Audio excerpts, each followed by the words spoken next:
सनातन संस्कृति के उत्थान की दिशा में आगे बढ़ रही मध्य प्रदेश की डॉक्टर मोहन यादव सरकार फिर एक बड़ा धार्मिक आयोजन करने जा रही है। गीता जयंती के तहत मध्य प्रदेश में 8 से 11 दिसंबर तक विभिन्न सांस्कृतिक, धार्मिक और शैक्षिक कार्यक्रम आयोजित होंगे। 8 दिसंबर को गीता जयंती के कार्यक्रम के साथ साथ 8 से 11 दिसंबर तक अंतर्राष्ट्रीय गीता महोत्सव का आयोजन किया जाएगा। इस आयोजन के दौरान भगवान श्री कृष्ण के जीवन के विविध पहलुओं और गीता के सार्थक संदेशों का प्रचार किया जाएगा। गीता जयंती पर आयोजित होने वाले कार्यक्रमों में विद्यार्थियों के बीच गीता के संदेशों का प्रचार प्रसार और ज्ञान परीक्षा का आयोजन भी होगा। इस्कॉन संस्था के सहयोग से ये कार्यक्रम आयोजित किए जाएंगे। गीता जयंती के कार्यक्रम 8 दिसंबर को प्रख्यात गीतकार मनोज मुंतशिर शुक्ला का गीता संवाद, 9 दिसंबर को श्री कृष्ण आधारित महानाट्य कृष्णयायन की प्रस्तुति, 10 और 11 दिसंबर को कई आध्यात्मिक विभूतियों के व्याख्यान और सांगीतिक प्रस्तुतियाँ। 11 दिसंबर को भोपाल के मोतीलाल नेहरू स्टेडियम में गीता का सस्वर पाठ करने के लिए हजारों आचार्य एकत्रित होंगे, जिससे नया विश्व रिकॉर्ड बनेगा। इस आयोजन में विभिन्न सांस्कृतिक प्रस्तुतियाँ जैसे साधु बैंड की प्रस्तुति और गीता आधारित प्रदर्शनी भी होगी। सीएम डॉक्टर मोहन यादव का कहना है कि मध्य प्रदेश के जन जन तक भगवान श्री कृष्ण का संदेश पहुँचे, इसी दिशा में यह आयोजन है। हमारे यहाँ गीता जयंती का भी पर्व आने वाला है और भगवान कृष्ण की जन्माष्टमी धूमधाम से मनाई है। पूरे प्रदेश के अंदर भगवान कृष्ण ने जहाँ जहाँ लीला की, उन स्थानों को भी हम धूमधाम को चैतन्य बनाते हुए, जो द्वारका का महत्व है, जो मथुरा का महत्व है, वही तो उज्जैन का भी है, जहाँ उन्होंने अपनी शिक्षा प्राप्त की, शिक्षा का संस्थान बना। आचार्य सांदीपनि का वो अद्वितीय योगदान है, तो हम उसको कैसे भूल सकते हैं। इसलिए एक तरह से मान के चलो कि भगवान कृष्ण अगर मथुरा से उज्जैन नहीं आते, हो सकता गीता सामने नहीं आती, क्योंकि वो आश्रम का प्रसाद है कि पवित्र गीता, वो हम सबके बीच में, उसको भूलना नहीं है, स्मरण रखना। ऐसी कई सारी बातों को सरकार के साथ करते रहेंगे। देखिए, विकास भी विरासत भी, ये मूल मंत्र सरकार का सदैव रहा है। डॉक्टर मोहन यादव के नेतृत्व की भाजपा सरकार जब से बनी है, तब से इस मूल मंत्र पर हम और तेजी से बढ़े जा रहे हैं। हमने जन्माष्टमी भी बनाई, हमने गोवर्धन पूजा भी की, हमने शस्त्र पूजा भी की, और जीवन के सर्वोत्तम ज्ञान को अगली पीढ़ी तक सौंपने के लिए हम गीता जयंती भी बनाएंगे। ये हमारी सनातन संस्कृति का एक महत्वपूर्ण हिस्सा है। वो नई पीढ़ी तक, समाज तक और अच्छे से पहुंचे, इसका पूरा प्रयास करेंगे। उधर कांग्रेस इस तरह के आयोजनों को धर्म की आड़ लेकर जनता के मूल मुद्दों से मुंह चुराने की कोशिश करार दे रही है।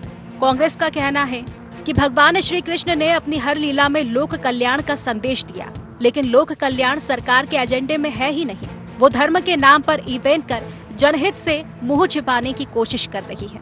कोई भी जयंती तो एक दिन होती है, हफ्ते 15 दिन तो होती नहीं है। तो सरकार ये जो इवेंट करने वाली है, वो कृष्ण की शिक्षाओं पर केंद्रित है या जो है भाजपा की राजनीति पर केंद्रित है? इस बात की उन्हें जो है समीक्षा करनी चाहिए। कृष्ण की जो गौ माता है वो सड़कों पे बैठी हुई हैं, गौशालाओं में उनको चारा नहीं दिया जा रहा है, और हम गीता की जो है जयंती मनाना चाहते हैं। किसानों के पास जो दूध का किसान है, उसका जो है दूध खरीदा नहीं जा रहा है, गीता जयंती मनाना चाहते हैं। कृष्ण तो जो है नंदगांव के बच्चों को दूध मिले इसकी लड़ाई लड़ रहे थे, इसलिए मटकी फोड़ रहे थे। कुछ मटकियां ये भी फोड़े ताकि मध्य प्रदेश के बच्चों के हाथ में नौकरी आए, मध्य प्रदेश के बच्चों के हाथ में दूध आए। तो गीता तो जो है, जब आपके अंदर भगवान का गीत उतर जाए तो गीता है, नहीं तो क्या मतलब। डॉक्टर मोहन यादव सरकार का ये पहला हिंदुत्ववादी कार्यक्रम नहीं है।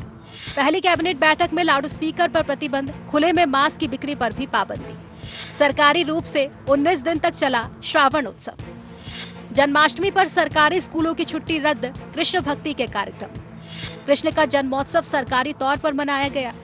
हर ब्लॉक में एक बरसाना गांव, तहसील में गीता भवन, श्री कृष्ण से जुड़े स्थानों को मिलाकर श्री कृष्ण पाठ्य, महाविद्यालयों में पढ़ाई जाएगी संघ के विचारकों की किताबें, मदरसों में गैर मुस्लिम बच्चों की धार्मिक शिक्षा पर बैन, सरकारी स्तर पर गोवर्धन पूजा का आयोजन। विपक्ष सरकार के इन सनातनी कदमों को जनता से जुड़े मुद्दों से मुंह चुराने और लोगों को धर्म की आड़ में गुमराह करने की कोशिश करार दे रहा है। अब देखना ये है कि जनता सरकार के इन कदमों को किस रूप में लेती है। Bureau report, IND 24।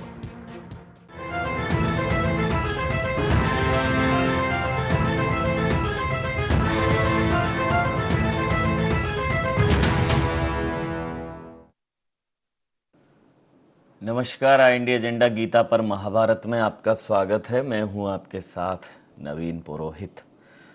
चर्चा को विस्तार देंगे, उसके पहले आईएनडी एजेंडा के मुख्य बिंदुओं की तरफ एक निगाह डाल दें।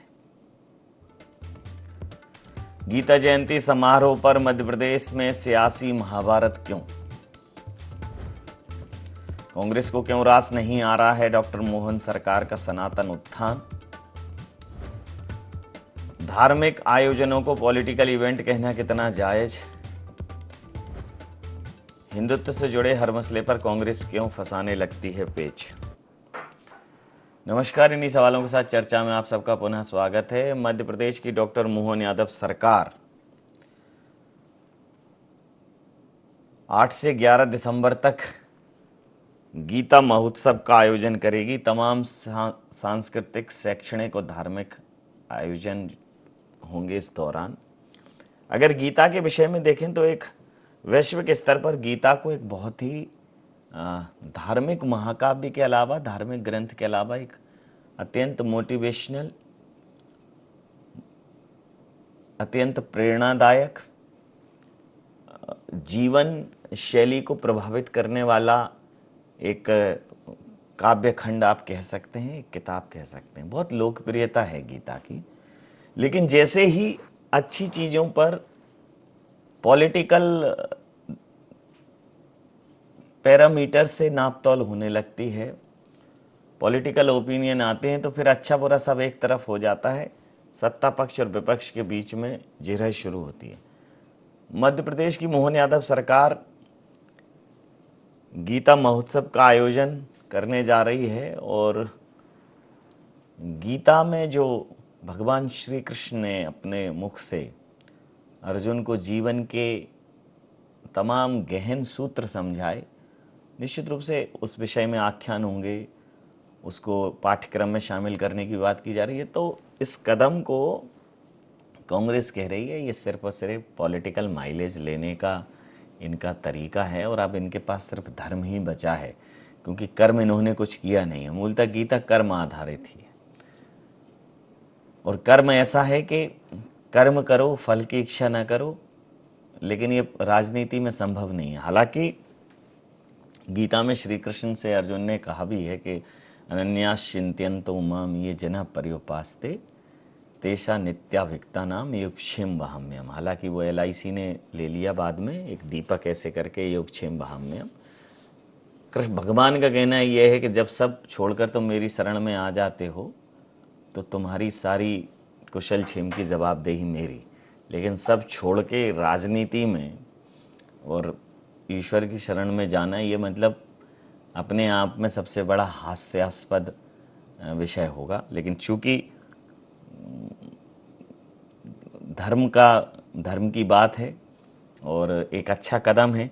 हालांकि इस आजकल जो लोग हैं, चाहे वो मनोज मुंतशिर शुक्ला हों, मुंतशिर अपने आप में एक उर्दू शब्द है और मुंतशिर का अर्थ होता है बिखरा हुआ।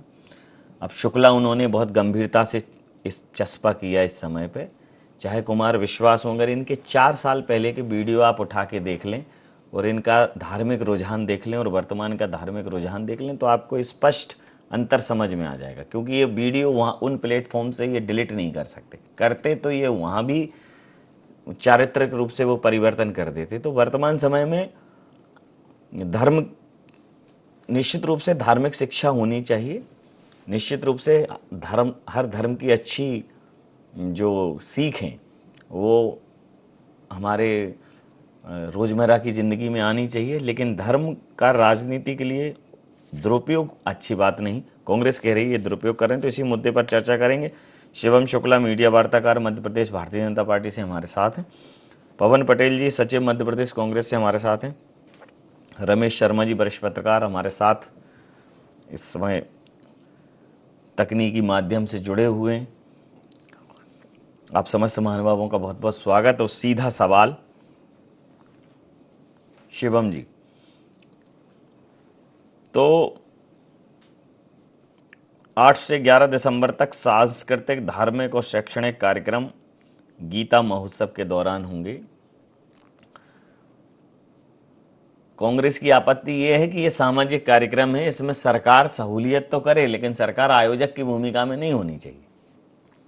ये संवैधानिक मूल भावना के विपरीत है। देखिए नवीन जी, अगर संविधान की मूल भावना के विपरीत होता तो हमारे संविधान की जो मूल प्रति है, अगर कांग्रेस उसको भी उठा करके देखती, उसमें तमाम ऐसे हमारे धार्मिक और सांस्कृतिक चिन्हों को चिन्हित किया गया है। जो एक मशहूर बसु जी बंगाल के चित्रकार थे, उन्होंने संविधान के तमाम पृष्ठों पर उन चित्रों को अपने सहायकों सहित चित्रित किया है, जिसमें गीता में भगवान श्री कृष्ण अर्जुन को ज्ञान देते हुए भी हैं, जिसमें हमने देखा कि युद्ध भूमि में अर्जुन अभिमन्यु के भी चित्रों को उकेरा गया है, रामायण की तमाम कलाकृतियां हैं। तो यह संविधान सम्मत नहीं होता तो संविधान में ही गीता और रामायण को स्थान नहीं मिलता।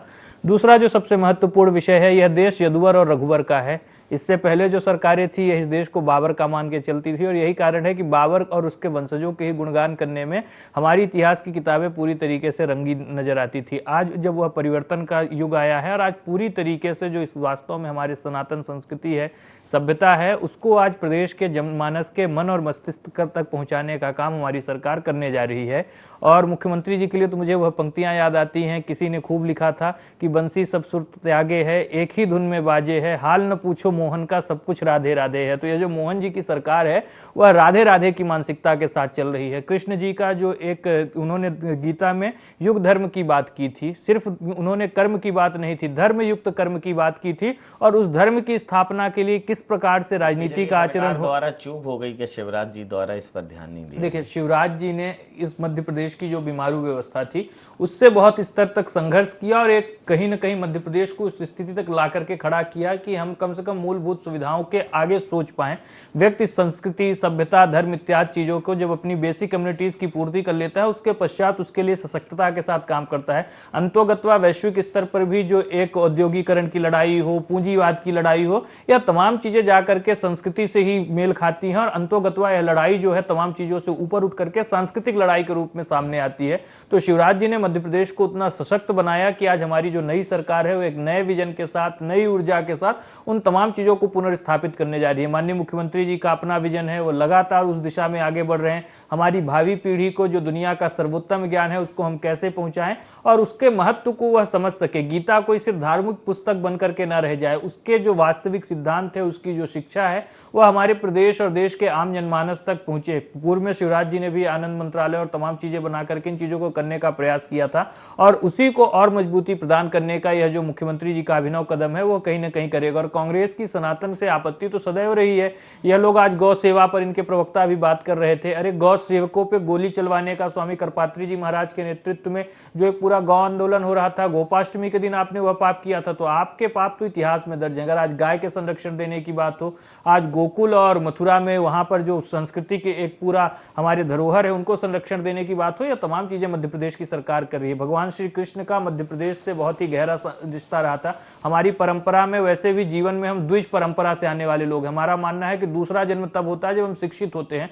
तो श्री कृष्ण को अपनी दूसरा जन्म कहीं ना कहीं मध्य प्रदेश की धरती से मिला, जब आचार्य सांदीपनी के आश्रम में वह उज्जैन आकर के उन्होंने शिक्षा ग्रहण की और अपने जीवन का एक बड़ा कालखंड मध्य प्रदेश की पुण्य धरती पर उन्होंने व्यतीत किया। तो स्वाभाविक तौर पर इन तमाम चीजों को मध्य प्रदेश की भावी पीढ़ी तक हम पहुंचा पाए, इसको संजो के रख पाए, इस हेतु के साथ मुख्यमंत्री जी लगातार प्रयास कर रहे हैं, और इसके लिए विभिन्न विशिष्ट आयोजन किए जाएंगे। मध्य प्रदेश में सरकार पूर्णतः सुनिश्चित की जाएगी कि श्री कृष्ण का जो गवर्नेंस का मॉडल था, श्री कृष्ण का जो एक राजनीति में व्यवस्था को संचालित करने का पूरा एक दृष्टिकोण था, उन तमाम चीजों को हम आने वाली पीढ़ी को सौंप पाएं, और अपने गीता को जो एक गर्व की भावना के साथ देखने की बात है उसको हम मध्य प्रदेश और देश में स्थापित कर सकें। जी पवन जी, ये आने वाली पीढ़ी को सौंपने की बात तो करेंगे, लेकिन अपने साथ आत्मसात नहीं करेंगे। उसकी शिक्षा को, उनका जो मॉडल है उस मॉडल को चरितार्थ करने का प्रयास नहीं करेंगे। बस बड़े बड़े आयोजन करके उसका पॉलिटिकल माइलेज लेने का काम करेंगे। ये गौशाला की बात करते हैं, अभी हमने पेपर में पढ़ा था, सबने पढ़ा होगा कि भोपाल की गौशाला में कंकाल हो गया था। कितनी गौशालाएं थी, कितनी गाय माता थी, वहां पे उसका कोई हिसाब किताब नहीं था। तो इनका जो दोहरा चरित्र हर चीज में है। अब ये जान रहे हैं, हम कहते हैं गीता जयंती मनाइए, आप पूरे साल मनाइए गीता जयंती ना, लेकिन हमको बता दीजिए आपने जो वचन का पत्र, झूठ का पुलिंदा लेके आए थे, उसमें कौन से नंबर पे था गीता जयंती मनाने का जिक्र आपने किया था? और उसके गीता जयंती के मनाने से पहले वाले पूरे पैरामीटर जो बिंदु थे उनको पूरा कर दिया क्या? ये हमेशा इस तरह का एक माहौल बनाने का प्रयास करते हैं। इसी तरह राम मंदिर का बनाने का कि मतलब आज से ज्यादा किसी ने कुछ किया ही नहीं, इन्होंने राम मंदिर का निर्माण करा दिया, और उसके बाद जिस तरह अधूरे मंदिर का निर्माण किया था जनता ने बता दिया, 400 पार की हवा निकाल के वो भी बता दिया, अयोध्या में क्या हालत थी वो भी बता दिया। तो ये भारतीय जनता पार्टी का जो दोहरा चरित्र है, हम उस चीज क्या बता दिया, जी क्या बता दिया? जनता ने बता दिया, 400 पार की हवा निकल गई थी। जो अरे राम को लाए 400 हैं, पार- देखिए जो राम को लाए हम उनको लाएंगे। क्या राम को लाने वाले थे मोदी जी? इतना बड़ा कद था भारतीय जनता पार्टी का कि राम सबको लाए। हाँ, लेकिन इतना भी छोटा नहीं था कि आयोजन में भी नहीं जाओ, ऐसा भी तो नहीं था। नहीं, आयोजन में जाने न जाने वाली बात हो, जिस तरह जब उनको क्यों नहीं बुलाया गया? शंकराचार्य जी का काम था आयोजन में, उसमें नहीं आना चाहिए? अरे वो एक अरे अब शंकराचार्य एक शंकराचार्य, दो संघ, हम कहते हैं किसी को भी रुष्ट नहीं करे ना, क्यों नहीं बुलाया था उनको? क्या मोदी जी का काम था वो करने का? हम नहीं जाएंगे 22 तारीख को भाई, हम 24 को जाएंगे, 25 को जाएंगे, वहीं पड़े रहेंगे। ये दादागिरी के भारतीय जनता पार्टी सेट करेगी कि हम कब पूजा करेंगे, हम कितनी बड़ी मूर्ति राम की रखेंगे। अरे हमारा पूजा करना हमारा व्यक्तिगत हुआ है, हम कितनी पूजा करें कितनी, लेकिन भारतीय जनता पार्टी जिस तरह का प्रोपेगेंडा फैलाने का प्रयास करती है, राम के ठेकेदार बनने का प्रयास करती है, मैं ये बोल रहा हूं, ये बताने का प्रयास कर रहा हूं। और गीता जयंती मनाई, खूब मनाइए, लेकिन बेरोजगारों को देख लीजिए जो झूठ बोला था। आपने रामायण में एक चौपाई है, जिसने पढ़ी हो ठीक है, नहीं पढ़ी हो तो सुनो। भाव को भाव अनख आलस हो, इनकी अच्छी स्थितियां पता क्यों हो रही हैं? कि भले ये पॉलिटिकल माइलेज के लिए कर रहे हो, भाव से, कुभाव से, अनख से, आलस से, लालच से, द्वेष से, घृणा से, किसी भी माध्यम से आप भाव कुभाव अनख आलस हूं, नाम जपत मंगल दिस दस हूं, ये कर तो रहे हैं। आप क्या है, कर नहीं रहे हो। अच्छा, नहीं तो ये कर रहे हैं तो मतलब हम ये ना बोले बड़ा अच्छा कर रहे हैं। नहीं, सबको लगा दो, बेरोजगार जितनी अपनी डिग्री लेके आए, गीता जयंती मनाए, वहीं रामधुन करते रहे, बस वही रहेगा, पेट भर जाएगा उनका। बेसिक चीजें तो पूरी करनी पड़ेगी ना, 2 जोन की रोटी तो देनी पड़ेगी ना। 2 करोड़ रोजगार का वादा तो इन्होंने किया था ना। क्या राम का जो चरितार्थ है उसको, राम राज्य की कल्पना का साकार करने का इनकी रिस्पॉन्सिबिलिटी नहीं होती है? अगर ये राम का मंदिर बना है तो राम राज्य की परिकल्पना को भी साकार करने की जिम्मेदारी इनकी भी तो होनी चाहिए ना। सरकारें हैं, तनख्वाह नहीं दे पा रहे हैं ये लोग, ये बातें मत करो। देखो राम आप राज्य तो की, कर्जा लेके राम करते राज्य रहो। की, राम हम तो कह रहे हैं गीता जयंती मनाइए, खूब मनाइए, हम कहते पूरा साल मनाइए ना, हम तो बोल रहे हैं। लेकिन बाकी चीजों को जो आपने बतौलेबाजी की थी उनको पूरा करने की दिशा में भी काम करिए। वर्तमान में राम राज्य की बातें करना बेईमानी है, ना हो रही है, ना बहुत नहीं हो जाएंगे। संघ के विचारों को पढ़ाया जाएगा पाठ्यक्रम में। कुछ दिन बाद हुआ, कंगना रनावत ने बोला था कि असली आजादी 2014 के बाद आई थी, तो कुछ दिन वो भी बदल के असली आजादी वही कर देंगे कि 2014 के बाद आजादी कर दिए, मैं उसको भी ला देंगे पाठ्यक्रम में। कलयुग में दारू मिले राम राज्य में घी, सबकी अपनी सोच है, सोच समझ के पी। वो कोई उसमें ये थोड़ी है कि कोई बाउंडेशन थोड़ी है भाई। राम राज्य एक अलग कॉन्सेप्ट था, वर्तमान राज्य एक अलग कॉन्सेप्ट है, लेकिन वो कहते तो हैं कि राम राज्य की कल्पना, उस दिशा में आगे बढ़ रहे हैं। चलिए मैं जरा रमेश शर्मा जी समझता हूँ। रमेश शर्मा जी, गीता को अगर आप भारतीय दृष्टिकोण में इसको जरा, अगर हम धर्म और साहित्य को मद्देनजर रखते हुए सिर्फ एक राजनीतिक चश्मा हटा दें, तो गीता को वैश्विक स्तर पर एक खंड काव्य के तौर पर, एक महाकाव्य के तौर पर, इसको धार्मिक पुस्तक हम मानते हैं, लेकिन पूरा विश्व से एक खंड काव्य और महाकाव्य भी मानता है, और इसे बड़ा मोटिवेशनल भी मानता है। तमाम रिसर्च हुई है, तमाम शोध हुए हैं, विश्व के कई 100 देशों में ऐसे बहुत कम ग्रंथ होंगे जिन पर इतना रिसर्च हुआ हो, जितना इतनी चर्चा हुई हो, इतनी स्वीकार्यता हो। बावजूद इसके एक अच्छे डिसीजन पर हम सिर्फ पक्ष और विपक्ष कर रहे हैं। भाई विदेशों, नॉर्वे से लेके और तमाम बड़े देश जिन्होंने इन पर रिसर्च किया है, बड़ी बड़ी यूनिवर्सिटीज में जिन पर रिसर्च किया, उन पे तो कोई पॉलिटिकल एजेंडा नहीं था, और ये वर्षों से चला आ रहा है। तो उसके महत्वता को न समझते हुए, सिर्फ इसलिए कि वो फला धार्मिक समाज से जुड़ा हुआ विषय है और उसको राजनीतिक पार्टी कर रही है, तो उस पर एक अकारण की चेंचे में हो रही है। क्या कहेंगे? निश्चित रूप से आपने बिल्कुल ये ठीक कहा नवीन जी। गीता केवल एक धार्मिक पुस्तक नहीं है। गीता पर अंतरराष्ट्रीय स्तर पर ऐसा कोई देश नहीं है जिसने अपनी स्वभाषा में उस पर अनुवाद न किया हो, उस पर रिसर्च न की हुई। ये गिनीज बुक में है कि सर्वाधिक रिसर्च अगर हुई है तो वो गीता पर हुई है। गीता में कुल 700 श्लोक हैं, उसमें 574 कृष्णवाच्य हैं। गीता में जो धर्म की परिभाषा है, गीता में धर्म की परिभाषा धारणीय दायित्व को धर्म कहा गया है। जैसे कि शिक्षक का धर्म है कि अच्छे से पढ़ाना, विद्यार्थी का धर्म है कि वो अच्छे से पढ़े, पत्रकार का धर्म है कि वो अच्छी खबरें करे। तो प्रत्येक व्यक्ति का जो धारणीय दायित्व है उसको धर्म गीता ने माना गया है। वो फिर पर्सनालिटी डेवलपमेंट के लिए, व्यक्ति निर्माण के लिए, परिवार निर्माण के लिए और राष्ट्र निर्माण का जो संदेश गीता में है वो बहुत ज्यादा अद्भुत है। आप कल्पना कर सकते हैं, भक्ति के लिए, धर्म के लिए तो अर्जुन जा ही रहा था। भगवा कपड़े पहन करके वो तो जंगल जा रहा था। कृष्ण ने गीता का संदेश दे करके अर्जुन को रोका और उसको युद्ध में लगाया, क्योंकि उस समय उसका जो धारणीय कर्तव्य था, वो धारणीय कर्तव्य युद्ध करना था, युद्ध से पलायन करना नहीं था। तो सामने जो भी चुनौती आपके है, उस चुनौती को पूरे प्रतिभा के साथ उसका सामना करना, ये गीता का संदेश है। जैसे पहला उनका जो विषाद योग का है, दूसरा उनका सांख्य योग का है, तीसरा अध्याय कर्म योग का है, भक्ति योग का है, पूरा प्रसंग है। अगर आप उसमें विभूति योग को भी देखेंगे और विराट योग को भी देखेंगे, वो प्रतीकों के रूप से जिस प्रकार संसार को समझाया गया है, ये बहुत अद्भुत बात है। तो वो जो 574 छोटे से श्लोक हैं कृष्णोवाच के 700 में से, उसमें कल्पना कर सकते हैं वो महासागर है। आपके साथ शेयर करूंगा, एक आंकड़ा शेयर करूंगा कि श्रीमद् भागवत गीता का अनुवाद जो है करीब 58 जो है बंगाली जो हमारे एजुकेशनलिस्ट हैं और जो बौद्धिक संपदा से भरे हुए लोग हैं, 44 अंग्रेजी, 12 जर्मन, 4 रूसी, 4 फ्रेंच, 13 स्पेनिश, 5 अरबी, 3 और उर्दू और अन्य कई और भाषाओं में गीता का अनुवाद हुआ है। तमाम जो बौद्धिक लोग हैं, जो विद्वेता हैं, उन्होंने अनुवाद किया है पढ़ के ताकि उनके लोग भी उसको समझ पाएं। ये उर्दू और जिसमें अरबी भी शामिल है। और हम यहाँ गीता के इस महत्व को न समझते हुए, चूंकि वो पॉलिटिकल उसको पॉइंट बनाने की जद्दोजहद में उलझे हुए। निश्चित रूप से ये बात, जैसा कि मैंने शुरुआत में ही कही कि दुनिया के हर देश ने अपनी स्वभाषा में गीता का अनुवाद किया। हार्वर्ड यूनिवर्सिटी, फ्रांस की यूनिवर्सिटी, ब्रिटेन की कई यूनिवर्सिटियों में तो गीता कोर्स में है। तो कुल मिलाकर के उस पुस्तक को अगर कई बार देर से आए दुरुस्त आए, इसको हमको राजनीतिक मुद्दा इसको नहीं बनाना चाहिए, बल्कि सब लोगों को ये चाहिए। आप कल्पना कर सकते हैं, गीता वो संदेश है जो आत्मनिर्भरता का संदेश देती है। हम पराश्रित होकर के, जो इस समय सरकारों का अभियान चल गया, रेवड़ियां बांटने का जो अभियान चल गया, तो जो कहीं ना कहीं स्वाध्याय का और स्वावलंबन का और अपने पुरुषार्थ का, अपनी प्रतिभा का, अपनी प्रज्ञा शक्ति का जो विकास करने का संदेश गीता के एक एक श्लोक में है। एक एक श्लोक, नवीन जी कभी इस पर चर्चा हो, एक एक श्लोक पर एक एक घंटे व्याख्यान हो सकता है। उसी के लिए तो हो रहा है, ये उसी के लिए हो रहा है, शास्त्रार्थ हो रहा है, अच्छी बातें निकले। क्या उसमें समस्या क्या है? समस्या इस बात की है कि उसको उल्टा डाइवर्ट कर दिया जा रहा। हम कहते पूरे साल मनाइए गीता महोत्सव, हमने गीता के ऊपर तो प्रश्न ही नहीं उठाया। जो यहाँ पे डिस्कसन होने लगा, इस डिस्कसन का निष्कर्ष ऐसा निकल रहा है कि हम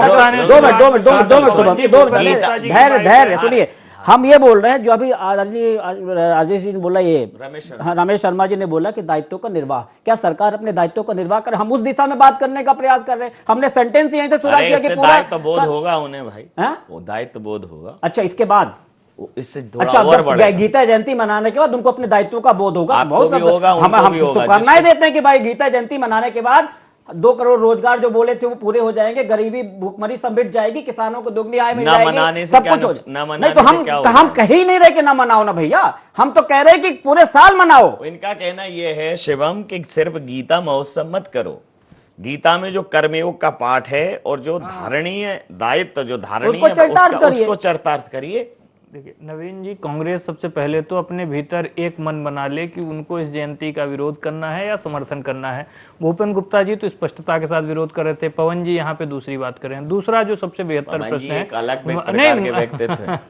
मध्य प्रदेश की सरकार लगातार जो भगवान श्री कृष्ण के, भगवान श्री राम कोई एसी वाली हवा नहीं है, पवन जी नेचुरल है, गर्मी में गर्म, सर्दी में सर्द, ठंडे वो अपनी पुरवाई पछैया सब हैं। पवन जी एक अलग, इनके प्रदेश अध्यक्ष को इस पे स्पष्ट करना चाहिए कि इनके पार्टी की क्या मानसिकता है। और जहां तक मुझे मानना है कि जो वेटिकन और मक्का से फरमानों पर चलने वाली पार्टी इसी प्रकार की सोच रखेगी और गीता के प्रति इनका द्वेष किसी से छिपा हुआ नहीं रहेगा। ये पूर्व के प्रधानमंत्री तो वेटिकन और मक्का से क्यों तो आग्रह रखते हैं सर? हमारा तो वो नहीं, लेकिन वहां से देखिए हमारी संस्कृति, हमारे देश के सर्वे भवन्तु सुखिनः नवीन जी, वेटिकन भी है, मक्का भी है। नहीं, लेकिन हमारी संस्कृति तो हमारी ही जमीन के किसी भूभाग से चलेगी जो हमारे लिए इष्ट के समान है। भारत माता का जो भाग है, वेटिकन और मक्का तो महाभारत के भाग है नहीं। और जो दूसरा सब नहीं है, वर्तमान में नहीं है, उस समय होंगे।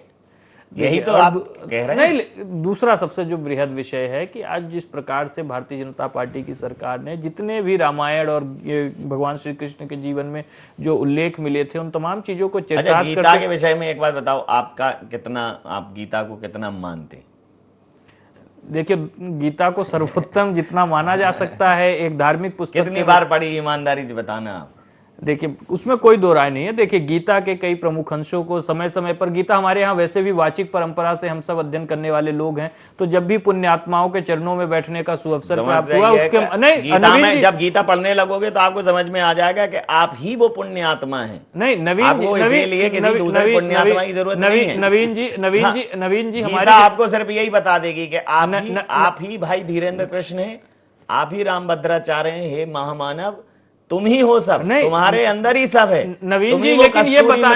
लेकिन ये बताने वाला इसका बोध कराने वाला भी हमें कोई गीता में देखिए पुस्तक, देखिए गीता में तो हर चीज लिखी है, लेकिन उस तक हम तक सरल भाषा में एक सजग तरीके से कैसे पहुंचाया जा सके, इसीलिए भारत देश में हमेशा से श्रुति परंपरा रही थी। हम एक पीढ़ी से दूसरी पीढ़ी तक ज्ञान को कहीं ना कहीं इसी भाषा से पहुंचाते हुए चले आ रहे हैं। प्रतिक्रिया के साथ चर्चा समाप्त करूंगा। सर, मुझे लगता है कि जो सरकार अगर ये कर दे, जो आपने कहा कि गीता, अब समस्या ये हो गई है कि हम हर धार्मिक बात एक धार्मिक आयोजन में ही करना सुनना चाहते हैं, जबकि धर्म गीता के हिसाब से तो धारणीय विषय है।